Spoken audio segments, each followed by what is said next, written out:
Hello everybody and welcome back to Red Eagle Politics. Make sure you guys like this video down below and subscribe to the channel if you are new.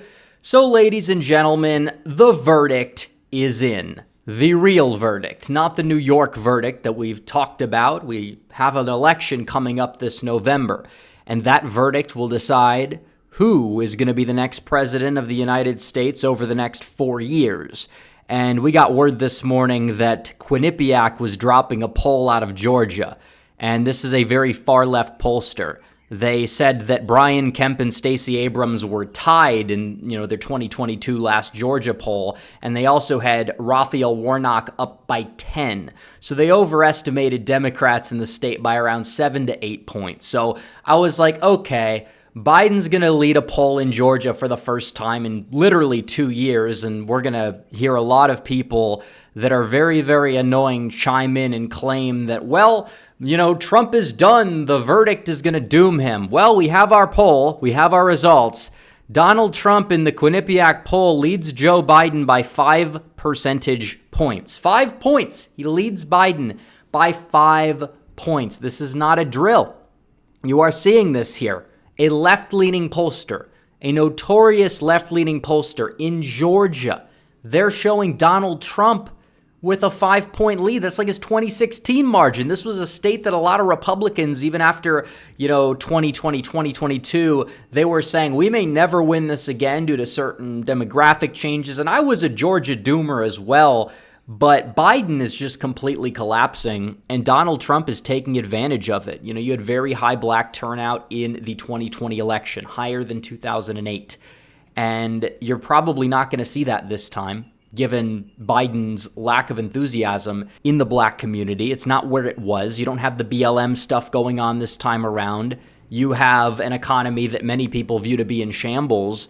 And as a result, a lot of people are just not that enthused for Biden. Some people are even flipping to Trump. Biden's getting some buyer's remorse in the suburbs. You're also seeing Hispanics move right, white working class voters in Georgia. They keep getting redder in some of these counties. They continue to do so in the midterms.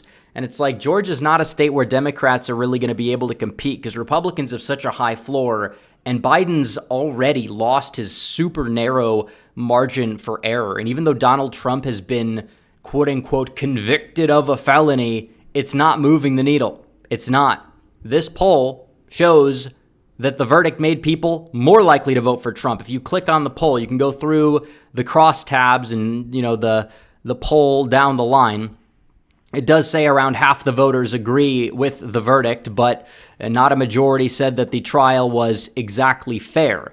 And when it came down to it, Donald Trump is indeed in the lead, and independents are tied. And Trump is winning white voters with a 4-year degree by close to 20 points. And that is also huge. And he's winning every single age group, which is huge. He's winning whites by 40. He is performing very respectably among black voters for a Republican. And you look at this, Biden's got problems. That's why he's not trying in Georgia. That's why they've, devalued the state. It's not top priority. They're going after other states. They're going for states like Michigan, Pennsylvania, Wisconsin, Arizona. Those are the core 4, 3 of which were not competitive, not in play until Trump came on the national scene. And Biden's favorability rating, he's down by 20 points. Trump in the state, he's down by 3. So you kind of see that. Trump is definitely making up a lot of ground among voters who disapprove of both, and there's a lot more of those than there were before. And RFK Jr. not really making an impact against Donald Trump, it seems, in this poll. And we could look down the poll. Trump leads on the economy by 20 points. Immigration by close to 20. I think it's a lot more than that. I think that's a little bit of an anomaly there. But Trump leads on democracy. Trump leads. He leads by 3 points. It's almost like if you try to lock up your political opponent, that you're going to end up doing a little bit better on that subject. Who knows? Trump leads on Russia and Ukraine. Trump is basically tied on abortion. Georgia's not really a pro-abortion state. It's a very pro-life state. Even some Democrats, some black Democrats, they vote Democrat no matter what, and they still will. but it's not that big of an issue for them compared to these white college-aged liberals. And even then, those people don't like Biden. So Biden's in a really, really, really tough spot. Really tough spot. And even when it comes to the Georgia indictment, not going to happen before the election. The Florida indictment, the trial, also not going to happen before the election. Supreme Court may gut D.C., probably not going to happen before the election, even though that one likely does happen before the other two, assuming it's not like fully gutted by the Supreme Court or anything like that. So Quinnipiac looking good, but not just Quinnipiac. The New York Times, one of the most accurate pollsters of last cycle, Donald Trump is currently at 47 and Biden is at 46. That is the same that their last poll ended up reporting. If you look at this, you can go down to the New York Times Siena right here. Trump led 47-46. So while it does say that Trump would have had a bigger lead if it weren't for the conviction, there's no change. There's no differential. So maybe there is some sort of response bias there. Who exactly knows why that is, but the numbers have not moved since the last poll. So them saying, Trump went down one or Biden went up one, that's not a fair, analysis when it says that. There's been zero change since the last poll. They just happen to gauge that maybe Trump would have a higher support if, it wasn't for the verdict. So there's no change, and it's possible those people could be won over, mainly because the more people learn about the case, the more bogus that they realize that the case is. They're making Trump into a martyr. This is not hurting Donald Trump whatsoever. They hoped it would, and it hasn't. And when you look at the five-way race, which again, there's more than two candidates on the ballot, you go to the New York Times, their last poll, they had Donald Trump leading by, I believe, 1%. That's gone up to 2%. So if anything, he's gained in the New York Times poll, which is like one of the gold standards. They've been wrong in the past, but usually it's because they've been underestimating Donald Trump and overestimating Joe Biden. And we're 5 months away. Today, we're 5 months away. And you look at the election, the betting odds are not really the best indicator, although if anything, they've been leaning against Donald Trump more so than not. And what do they show? They show Trump with his biggest lead ever, despite being a convicted felon, they say. Convicted felon. Well, guess what? The American people get to decide if they're going to label Trump as such or if they're going to label him as president of the United States. And so far, it's looking good for Donald Trump. Ironically, I disagree with the betting odds in the Rust Belt. The electoral map still shows Biden getting to at least 269 here. Just because there's such narrow betting margins in the Rust Belt, I would probably disagree with that. But either way, they still expect Trump to, based on the law of averages, take one of those states. And that's the problem with Joe Biden. Joe Biden has to defend 4 states, whereas Trump needs to win one of them to win. Trump likely gets Georgia and Nevada. Biden is probably not going to contest them that much because they know they have to defend Virginia. They have to defend Minnesota. New York is polling within single digits, as is New Jersey. I'm not saying that it's going to stay that way, but that's what the polls are showing. So get mad at me for saying it. I don't think Trump's going to win it, though. But I will say that Biden's in a lot of trouble because he's having to defend places that nobody thought would ever even be remotely competitive at this point. He's a joke. He's a clown. That's the main takeaway. And Trump is energizing and consolidating his base. And people that don't like Biden, they can see what's going on. They can see that this is a political persecution. They know it is. And Biden's a hypocrite. He's losing the moral high ground on the democracy argument when you're trying to throw somebody in prison, potentially, for something that is a crime that you can't even name, and then you have a judge and a jury that is obviously biased. You cannot say there's no conflict of interest there. You absolutely cannot with a straight face, whether you like Trump or not. The people that are basically saying Trump is guilty, the only reason why they're cheering, deep down, if they're being honest, is because they don't like Trump. It's not because this is the law being followed correctly. We know that's not the case. Absolutely. Anybody who paid 5 seconds of attention or read about the case, even some of these unbiased articles or even liberal biased papers, we've seen that. I mean, there's articles in the Philadelphia Inquirer about, we don't like Trump, but this was wrongfully decided. It's pretty obvious, but I do want to touch briefly on the primaries from last night. Donald Trump finishing with around 17 million total votes in the primary. Joe Biden finishing with around, it seems like 13 to 14 million when it's all said and done. and Biden had a larger drop-off than we saw in 2020 from Trump.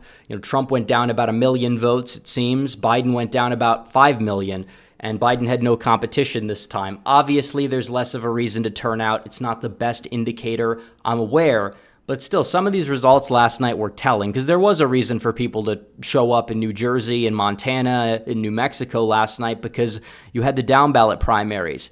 And you look at Passaic County. This is a very Hispanic-heavy county. Biden at 78%.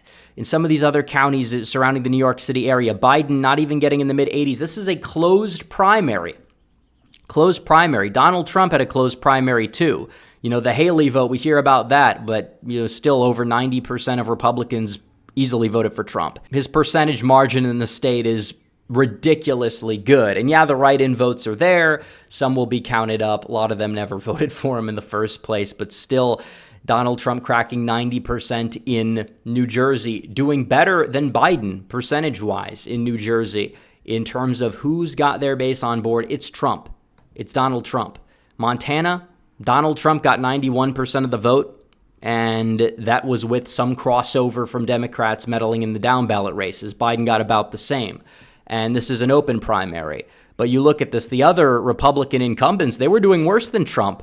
Nobody's saying that these people are in danger and they're getting 80-some percent, 75%. Donald Trump getting over 90%. Oh, well, apparently it's a big deal. It's a problem, they say. It's not. New Mexico, Trump got a better percentage than Biden. It shows that Biden is really struggling among Hispanic voters across the country. He is. You got these closed primaries, so people have to vote in the party that they're in. They're showing up, and they're voting uncommitted in very high numbers. And the Haley vote share, as I anticipated, did end up dropping because, she basically endorsed Donald Trump, so there's less of a reason for anti-Trump Republicans who never supported Trump or Democrats who happen to be registered as Republicans to pull the lever for her. That's why uncommitted probably got 3% there. But Trump getting not very many defectors overall, Biden getting a noticeable share and a comparatively much higher share of them. South Dakota, he got 74.6% of the vote in that primary. It's not like it's a competitive state, but it's a recurring theme. Even in D.C., the swamp, he can't even crack 90% in the swampiest place in the country. You think that's where he would do best. So overall, the final presidential primaries for Donald Trump and Joe Biden, most likely, what does it tell you? Trump did very well, and the arguments they use against Trump, they don't exactly hold up, and possibly he got a turnout boost because of the whole conviction ordeal, and that we know. But when you're looking at this, it's like the polls are not looking good. The economy, people don't perceive it to be good. They don't buy the gaslighting.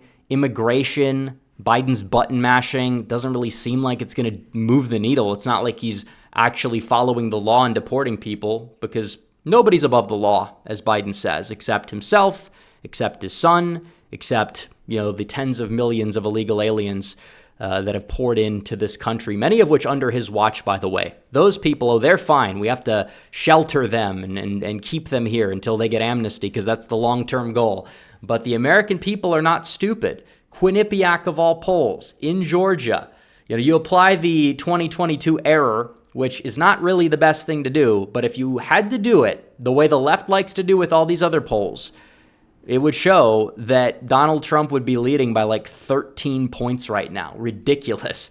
So good news for Trump. But anyways, guys, thanks for watching this video. Like this video down below, comment down below, subscribe to the channel, hit the bell for notifications so you never miss another video. Follow me on social media. The links are all in the description down below. And I will see you guys in the next one. Red Eagle, out.